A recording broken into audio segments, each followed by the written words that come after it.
बस यार, हैप्पी होली।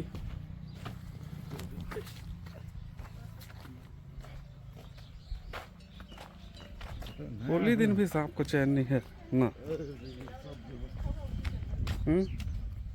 सब सफाई उफाई। कौन सा सांप है? क्या सांप है?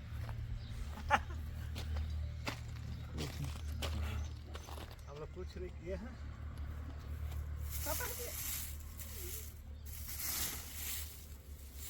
कहाँ से देख लिए? उसी में धागा नहीं है। इसके अंदर तो नहीं घुस गया?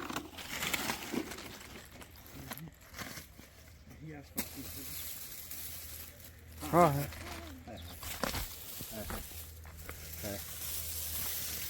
बताओ जी, कौन सा है? तो हल्का सा दिखा ना। अंदाज से बताओ। ये ढोड़िया था। वही है। हैं? हाँ, इसी को गांव में पन्नाग बोलते हैं। जो थोड़ा सा बड़ा हो जाता है ना, फन खड़ा करने का प्रयास करता है। हाँ, फन खड़ा करने का प्रयास कर, फों भी करेगा, फन भी खड़ा करेगा। खसक रहा है यार। किधर है? उधर गया। तो गायब ना हो गया।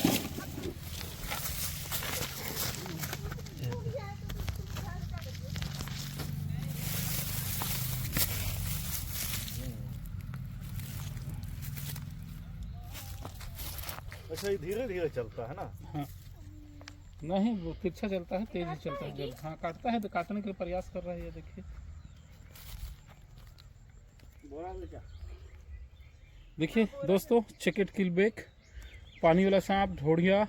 और ये जब थोड़े आकार में बड़े हो जाते हैं तो नाक की तरह फन खड़ा करने का प्रयास करते हैं। हालांकि फन खड़ा तो नहीं होता है इनका, लेकिन आगे के भाग को चौड़ा कर पाते हैं, जैसा कि आप देख रहे हैं। अगर इसे अभी ज़मीन में रखेंगे तो ये पोर्शन आप देखिएगा, अच्छा खासा ये चौड़ा कर पाते हैं, जिस वजह से कन्फ्यूजन हो जाता है कि ये नाग है, और गाँव में इसे पानी वाला नाग कहा जाता है।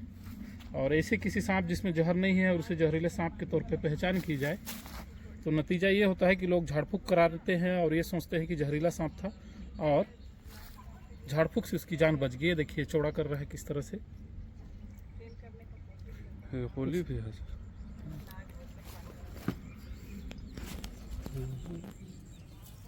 ये देखो चौड़ा करेगा ना।